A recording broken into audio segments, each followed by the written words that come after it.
આપણે સ્વાભાવિકપણે જ્યારે દીપ પ્રજ્વલિત કરીને આ કાર્યક્રમની શરૂઆત કરતા હોઈએ ત્યારે શુભમ કરોતિ કલ્યાણમ આરોગ્યમ ધન સંપદા શત્રુબુદ્ધિ વિનાશાય દીપ જ્યોતિ નમસ્તુતે આ શ્લોકને આપણે આગળ થઈ અને આપણા આ સમગ્ર કાર્યની નમસ્કાર. વોર્ડ નંબર 1 થી 6 ના ભારતીય જનતા પાર્ટીના આ ભુજ શહેરના સ્નેહ મિલનના કાર્યક્રમમાં ઉપસ્થિત હમણાં જ આપણું જેને ખૂબ વિસ્તૃત રીતે અને વિકાસની આખી બ્લુ પ્રિન્ટને હકીકતમાં પલટાવીને કચ્છના વિકાસમાં કઈ રીતે વિવિધરંગી બનીને જે રીતે ઝડપથી વિકાસ થયો છે એની જેમણે ઝાંખી કરાવી એવા પ્રદેશના મહામંત્રી કચ્છ મોરબીના લોકપ્રિય અને યુવાન સાંસદ આદરણીય વિનોદભાઈ, આપણા માર્ગદર્શક જિલ્લા ભારતીય જનતા પાર્ટીના પૂર્વ અધ્યક્ષ અને ભુજ વિસ્તારના ધારાસભ્ય આદરણીય કેશુભાઈ, શહેરના પ્રથમ નાગરિક બેન રશ્મિબેન, સંગઠનના પ્રમુખભાઈ મેજભાઈ, જિલ્લાના બંને મહામિત્રો ભાઈ શ્રી નરેન્દ્રભાઈ અને દિલીપભાઈ, મંચ ઉપર ઉપસ્થિત સૌ પાર્ટીના ખૂબ સિનિયર આગેવાનો, ઉપસ્થિત વિવિધ ક્ષેત્રના મુરબ્બીઓ, વડીલો, સામાજિક ક્ષેત્રના આગેવાનો, આર્થિક ક્ષેત્રના આગેવાનો, ખૂબ વિશાળ સંખ્યામાં ઉપસ્થિત વિવિધ વિસ્તારોમાંથી પધારેલા સૌ વાલા કાર્યકર્તા ભાઈઓ બહેનો, મિત્રો, સૌપ્રથમ વિક્રમ સંવત 2082ના વર્ષની આપ સૌને ખૂબ ખૂબ હૃદયપૂર્વકની શુભેચ્છાઓ આપું છું. વિક્રમ સંવત 2082નો વર્ષ આપણા સૌના માટે દેશ અને રાજ્યની સાથે સાથે કચ્છ જિલ્લા માટે પણ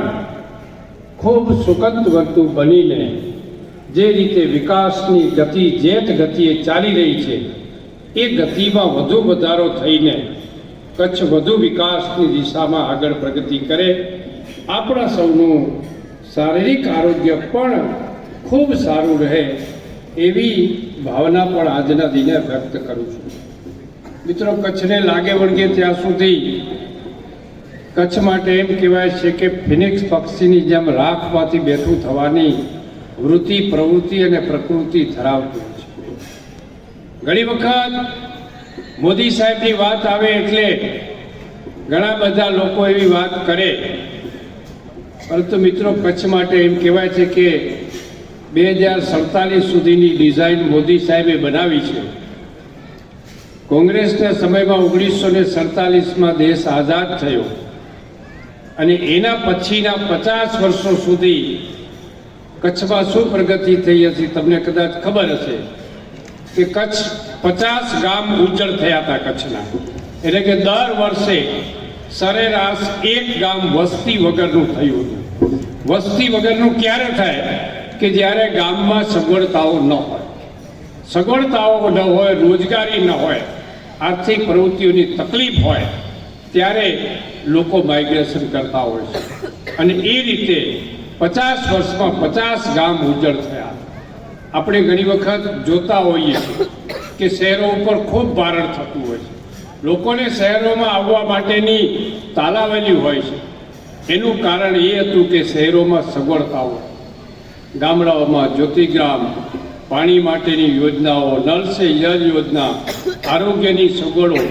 એમ વિવિધ પ્રકારની સગવડોના માધ્યમથી આજે શહેરોમાં પણ, શહેરોની જેમ ગામડાઓમાં પણ ટક્કર મારે એવી સગવડતાઓ ગામડાઓમાં ઊભી થઈ ગઈ. મિત્રો, સ્વદેશીની જ્યારે વાત આવે ત્યારે ચોક્કસપણે 1965ની વાત યાદ કરવી પડે. 1965માં આપણું યુદ્ધ થયું હતું જ્યારે દેશના પ્રધાનમંત્રી તરીકે લાલ બહાદુર શાસ્ત્રી ત્યારે લોકોને અપીલ કરી હતી આ દેશમાં ચોખાનું આપણી જરૂરિયાતના પ્રમાણમાં ઓછું ઉત્પાદન થતું હતું અને એને કારણે લોકોને ભાત ન ખાવાની વિનંતી કે અપીલ આદરણીય વડાપ્રધાનશ્રી તે વખતના કરી હતી અને લોકોએ તે વખતે એમની લાગણીને માન આપીને ખોરાકમાં ભાતનો ઉપયોગ બંધ કરીને દેશ સેવા માટેનું કામ કર્યું. આજે સદનસીબે આપણે કાંઈ બંધ કરવાનો નથી, પણ જે કંઈ આપણે ઉપયોગ કરીએ છીએ એમાં ફેરફાર કરવાનો છે. આપણે વિદેશી વસ્તુઓને બદલે આપણી પાસે ઉત્પાદન થતી વિદેશી વસ્તુઓને પણ ગુણવત્તાની દ્રષ્ટિએ ટક્કર મારે એવી વસ્તુઓ, ક્યાંક ક્યાંક તો એનાથી પણ વધુ સારી ગુણવત્તાની વસ્તુઓ જ્યારે આપણી પાસે ઉપલબ્ધ હોય અને આપણા કારીગરો દ્વારા, આપણા ઉત્પાદકો દ્વારા અને આપણા વેપારીઓ દ્વારા જે રીતે વિતરિત થતી હોય એવી વસ્તુઓનો ઉત્પાદિત કરી, એવી વસ્તુઓને ખરીદીને આપણે દેશ માટે ખૂબ ઉમદા કામ કરી શકીએ એવી પરિસ્થિતિ છે. અને એટલા જ માટે આદરણીય મોદી સાહેબે પણ આપણે જ્યારે વિનંતી કરી હોય ત્યારે ચોક્કસપણે સ્વદેશીની ચળવળમાં જોડાઈએ તો ખરા જ, પરંતુ બાકીના લોકોને પણ આ ચળવળમાં જોડાય એ પ્રકારની જાગૃતિ, એ પ્રકારની અપીલ પણ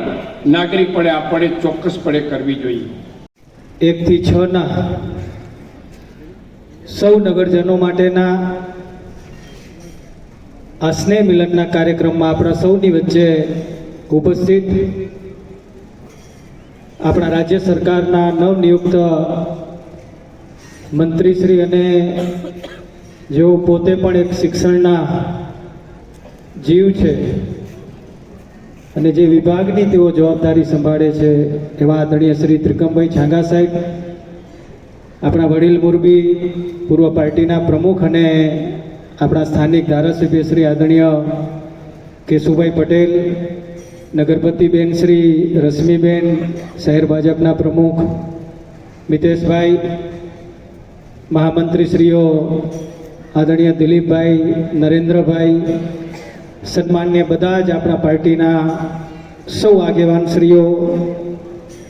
સૌ હોદ્દેદારશ્રીઓ, અહીંયા મોટી સંખ્યામાં ઉપસ્થિત અલગ અલગ સામાજિક સંસ્થાઓ, સમાજના ધાર્મિક અન્ય મંડળ, વિવિધ ક્ષેત્રના સૌ પ્રમુખ આગેવાનો, સૌ પ્રમુખશ્રીઓ, સૌ વડીલો, સૌ ભાઈઓ બહેનો, સૌ યુવાનો અને સૌ પત્રકાર મિત્રો, સૌ પ્રથમ તો આપ સૌને વિક્રમ સંવત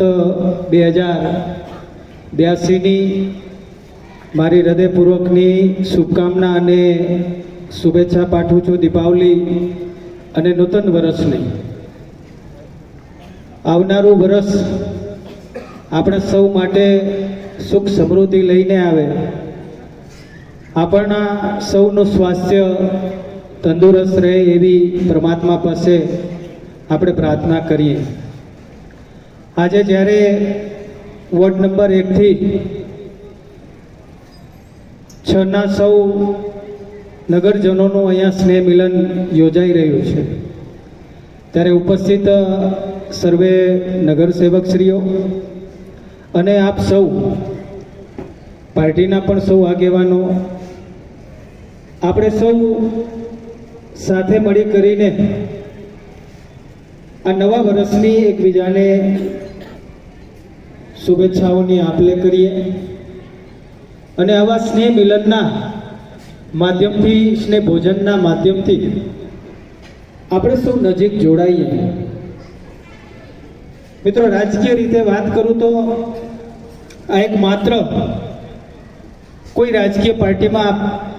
જો પરંપરા રહેલી હોય તો એ માત્ર ને માત્ર ભારતીય જનતા પાર્ટીમાં રહેલી છે. ભારતીય જનતા પાર્ટીના કાર્યકર્તા તરીકે ચૂંટાયેલા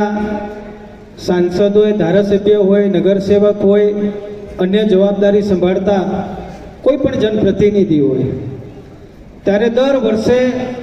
પોતાના ક્ષેત્ર અને વિસ્તારની અંદર સ્નેહ મિલનના માધ્યમથી લોકોને મળવાનું થાય. ભૂતકાળમાં આપણે જોયું છે કે આપણા ધારાસભ્યશ્રીઓ જ્યારે સ્નેહ મિલન કરે ત્યારે પોતાના 1 વર્ષનો એ હિસાબ આપે અને પોતાના વિસ્તારની અંદર લાખો કરોડો રૂપિયાના કામો જે થયેલા હોય એની વાત મુકાય.